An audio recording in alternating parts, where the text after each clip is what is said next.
banyak pengumuman, nanti kalau kamu udah dengar berita kemenangan aku, baru kamu nanti datang ke sini. Ya, tapi kata Abu Dzar, ini laki-laki yang ya kalau benar-benar gitu ya, nggak usah ditutup-tutupin, ya pemberani, nggak pakai mikir, pokoknya apa yang dia mau kerjain dia kerjain. Maka dia bilang, kita kan berada di dalam kebenaran, pokoknya aku mau ngasih tahu orang-orang.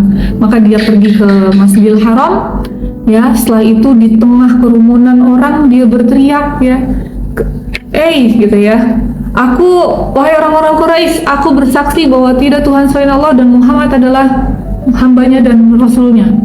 Maka orang-orang Quraisy yang lagi ada di situ, ini apa nih orang nih? Ini orang asing, berani-beraninya ngomong seperti itu. Maka semuanya berdiri mengepung Abu Dzar. Ada yang mukulin, ada yang nendangin, pokoknya semuanya nyakitin. Sampai kemudian Abu Dzar ditolong oleh paman Rasulullah SAW, Al-Abbas, ya. Al-Abbas kemudian melindungi Abu Dzar sambil berkata kepada orang-orang yang mukulin itu, "Hei, kalian mukulin orang ini berasal dari suku Al-Ghifar. Kalian kan kalau mau berdagang ke Yasrib, kalian lewatin kampung dia, nggak takut apa nih mukulin warganya gitu." Ya, maka orang-orang itu berhenti dan Abu Dzar nggak langsung pulang, ya, masih bermalam di Makkah lagi. Besoknya begitu lagi, ya, 2 kali, dan 2 kali diselamatin juga oleh Al-Abbas. Baru habis itu dia pulang dan nanti dia akan berdakwah kepada sukunya, ya. Kemudian yang berikutnya ada yang namanya Tufail bin Amr ad-Dausi. Ya, sesuai dengan namanya, maka Tufail bin Amr ad-Dausi ini adalah pemimpin dari kabilah Daus. Ya, jadi dia adalah seorang pemimpin kabilah yang dia datang ke Mekah itu juga sama ya, di tahun ke-11 dari nubuah. Ini pokoknya pas lagi momennya haji ini. Ya, sebelum dia ini sampai di Mekah, ya, karena ini wilayahnya berada di luar Mekah, dia itu disambut sama saudara-saudaranya yang merelakan waktu dan uangnya untuk melakukan upacara atau pesta penyambutan yang meriah untuk dia ini, untuk Tufail ini, karena kan dia adalah pemimpin kabilah, ya. Nah, jadi posisinya sangat terhormat. Ya, kemudian setelah melakukan penyambutan itu, rupanya ada misi juga. Selain menyambut, ya, adalah untuk memperingati si Tufail ini supaya nanti hati-hati.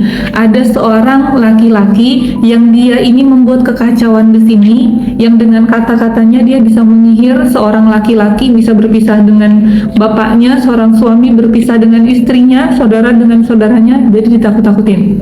Dan itu diulang-ulang terus kalimat-kalimat yang nakut-nakutin Tufail itu, sehingga Tufail pun terpengaruh, dan Tufail berkisah, ya, bahwa setelah mendengar itu dia sangat takut dan dia bertekad untuk jangan sampai dia ngobrol nih sama yang namanya Muhammad ini, ya, jangan sampai dia ngobrol.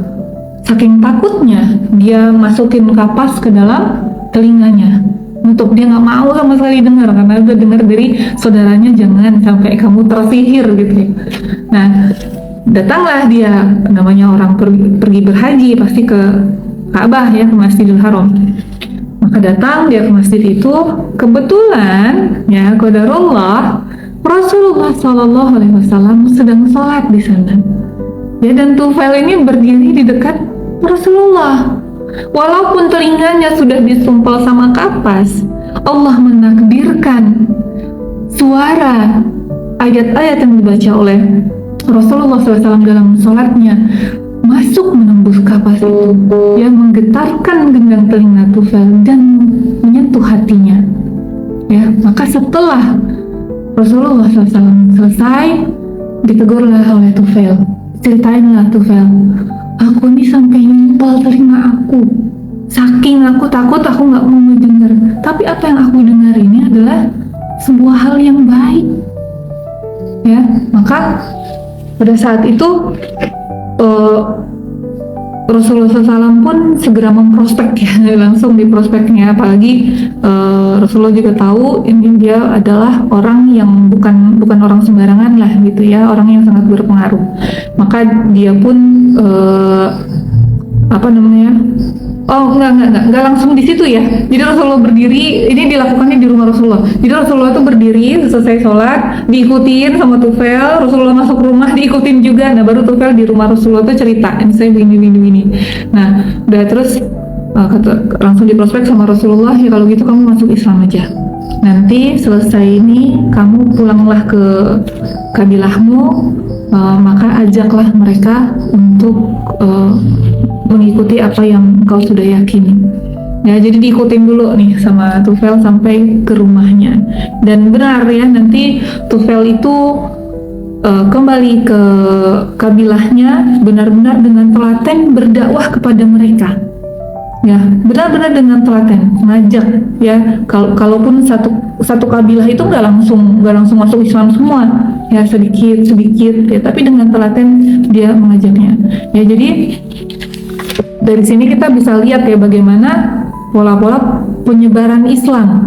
Ya, Islam itu dibawa ya, beritanya tuh awalnya malah bukan karena pengikutnya sendiri ya, tapi karena musuh-musuh Allah malah ya, yang akhirnya dunia tahu, oh ada seorang laki-laki namanya Muhammad, oh ada agama yang namanya Islam, oh ada ajaran untuk tauhid. Itu dari musuh-musuh Allah sendiri ya. Kemudian ketika hidayah itu sudah menyentuh setiap individu, maka individu-individu ini pun dengan semangat ya menyebarkan lagi apa yang dia dapat.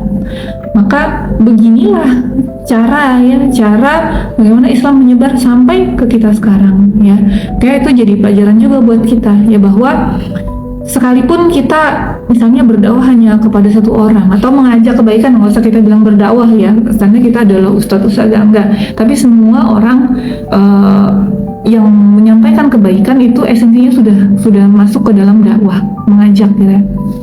Maka sekalipun itu kepada satu orang ya, sekalipun yang kita sampaikan juga cuma sedikit ya, orang-orang yang didakwahi Rasulullah ini pasti juga baru tahu sedikit ya, karena Al-Quran juga turun tuh 13 tahun gitu. Berarti yang disampaikan Rasulullah pada orang-orang di awal-awal itu ya belum semuanya, tapi mereka langsung menyampaikan kepada kaumnya. Maka kita pun juga begitu, tahu sedikit kita amalkan, kemudian kita beritahukan kepada orang lain.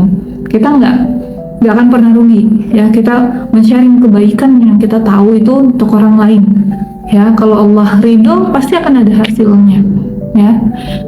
Baik, baru jam 8.09 ya. Kemudian juga ada beberapa orang lagi, nah termasuk juga ada 6 orang penduduk Yathrib.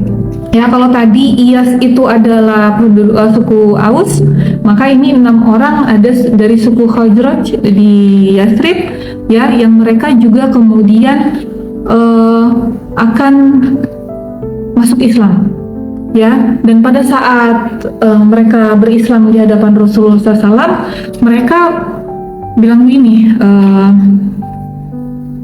kami tidak akan membiarkan kaum kami ini bermusuhan ya, karena ketika mereka tahu Islam, mereka langsung tahu apa yang terjadi pada mereka tuh di internal Yathrib itu, Aus dan Khazraj ini, itu nggak benar ya. Jadi mereka berharap dengan agama yang mereka sekarang anut ini, dengan ajaran yang dibawa oleh Nabi Muhammad ini, mereka berharap itu akan menjadi pemersatu ya, penghilang ketegangan di Yathrib.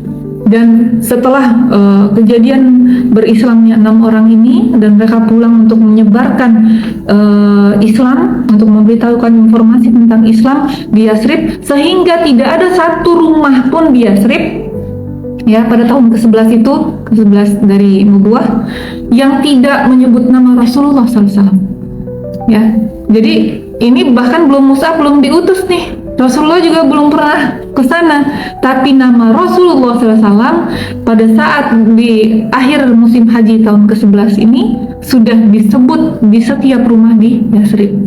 Dan ini adalah persiapan ya, jadi Allah kasih persiapan supaya Yathrib ini nanti akan bisa jadi tempat hijrah yang sempurna buat Rasulullah SAW dan para sahabat kaum muhajirin.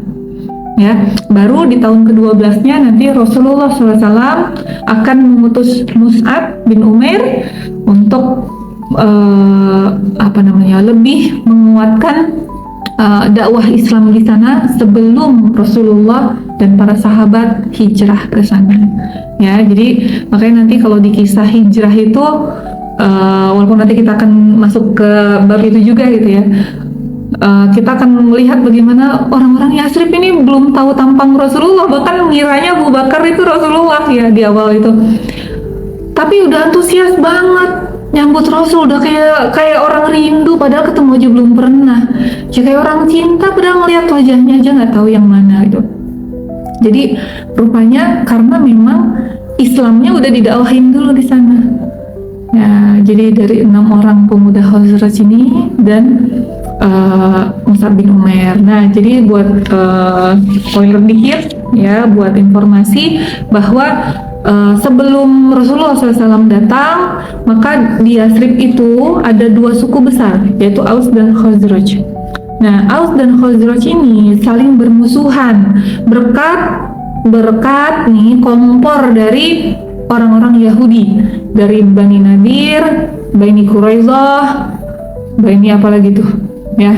Pokoknya di situ kerjaannya orang Yahudi ya, manas-manasin mereka supaya berantem ya karena beda suku. Nah, nanti kita akan lihat bagaimana Islam nanti ini sebelum Rasulullah datang aja ya, orang Aus sama Khazraj ini udah mulai akrab.